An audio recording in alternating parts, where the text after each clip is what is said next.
Congressman, great to see you as always. John, thanks for having me on. All right, so what do you say to Mitch McConnell if you're passing him in the hallway? I know this would never really happen in a scenario like this, but there are some serious questions. He's the minority leader, GOP leader of the Senate, and he and these 7 other GOP senators that voted to convict President Trump. There are some serious questions about how the party can even work together now.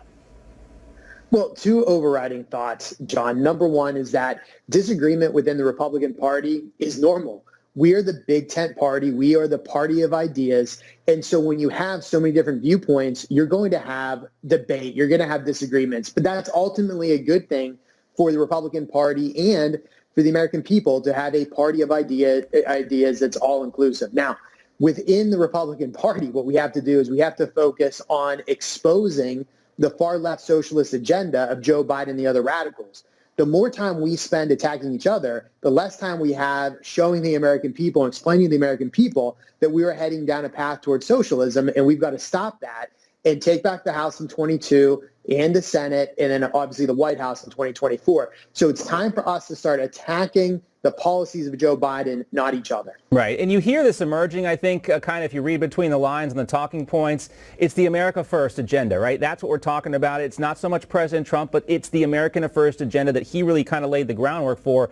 And if the Republican Party wants to focus on those policy issues and not so much on personalities, but doing the work of the American people, keeping government small, shrinking taxes, getting government out of our paychecks and off our backs, those are the kinds of things that are going to unite the party, right?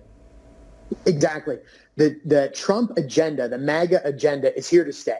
We are truly now the party of the Trump platform.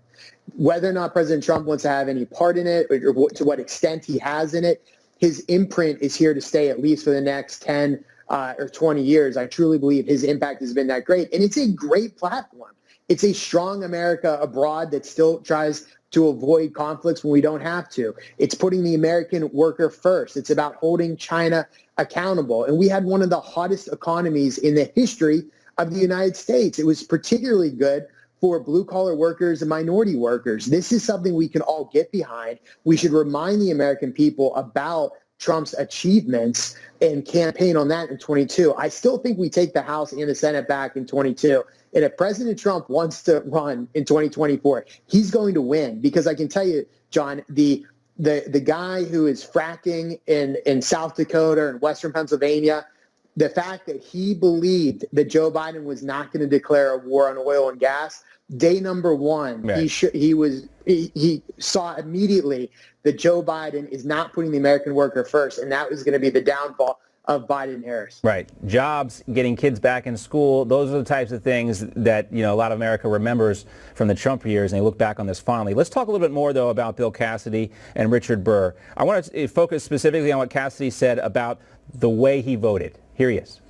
I had the privilege of having the facts before me and being able to spend several days deeply going into those facts.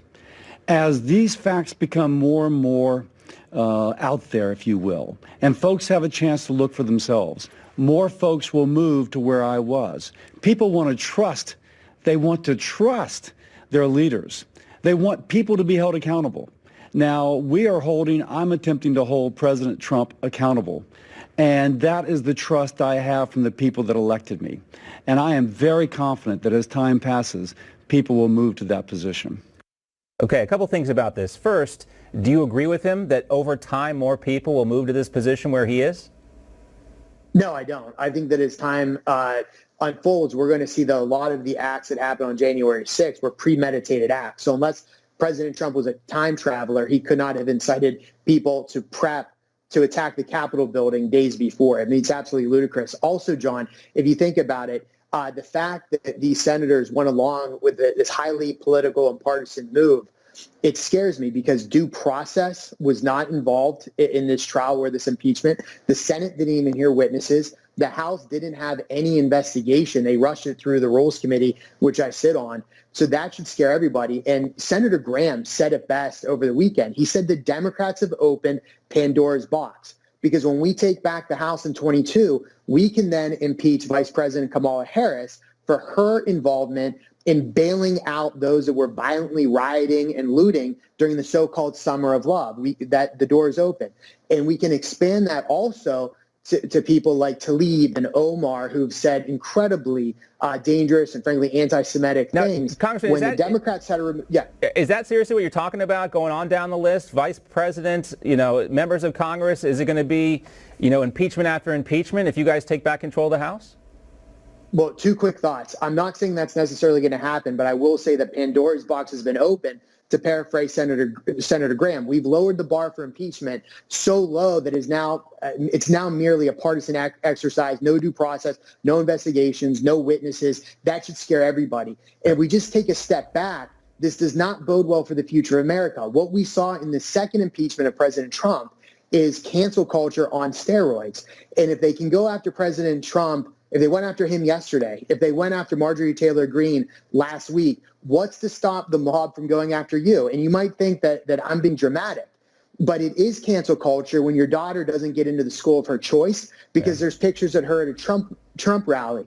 And when you don't get a promotion because you're a registered Republican and the corporation is selecting Democrats to fill their upper echelons, that's cancel culture. This is very real. The Democrats have made it a reality on Capitol Hill, and it's coming to everyday Americans on Main Street. But this is why this is true, and this is why people started raising the warning flags when they started tearing down Confederate statues, because that was, everybody could say, oh, these are bad guys, the statues should come down, but that's the inroads they started to make. The mob will come for us all, John. They will. They will. Real quickly, though, censuring a lawmaker sometimes is seen as, that's old school cancel culture, right? That's what it's supposed to have the effect. But Nancy Pelosi was asked about censuring President Trump, and here's what she had to say. Oh, these cowardly senators who couldn't face up to what the president did and what was at stake for our country are now going to have a chance to give a little slap on the wrist. We censure people for using stationery for the wrong purpose. We don't censure people for inciting insurrection that kills people in the Capitol.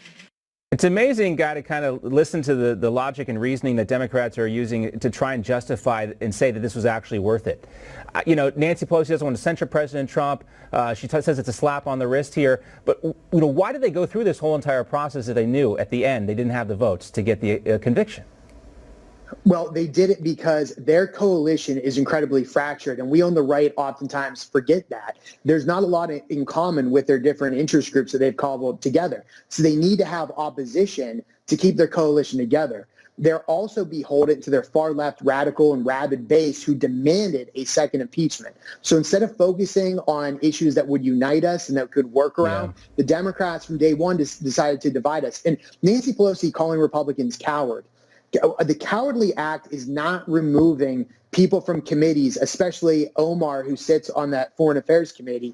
We're not removing her when she says anti-Semitic remarks or taking actions against Tlaib when she retweets things like from the river to the sea, Palestine will be free, which in essence calls for the destruction of the state of Israel. And of course, you still have Eric Swalwell sitting on the House Intel Committee after he's been compromised by a Chinese spy. So those are the acts of cowardice. So if Nancy Pelosi wants to point fingers, she should look in the mirror for some of her hypocrisy and cowardice that I've seen over the last few years from her. And specifically on Ilhan Omar, who you referenced there, she was just promoted to the vice chairwoman of the House Foreign Affairs Subcommittee on Africa and Global Human Rights Issues.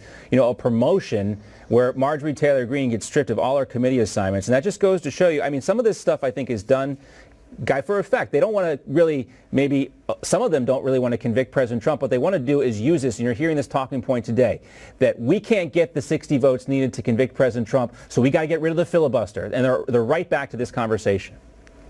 Right. Well, the Democrats will exploit any crisis to expand and consolidate their own power. But the fact that Omar was elevated to a leadership position on foreign affairs after repeatedly engaging in anti-Semitic tropes, after repeatedly engaging in anti-Semitic rhetoric is scary. And also, why is the press, why is the mainstream media not asking Joe Biden if he has had contact with the Israeli prime minister yet? Why is that? Why is the mainstream media Well, they got to figure out first if Israel's an ally first. They got to answer that question first. There are strategic intra-group policies, discussions, or whatever the lexicon that they use over there at the White House. Right over my head. You know, it's not a hard question, not a trick question. At least it used to not be before the inauguration. Is Israel an ally?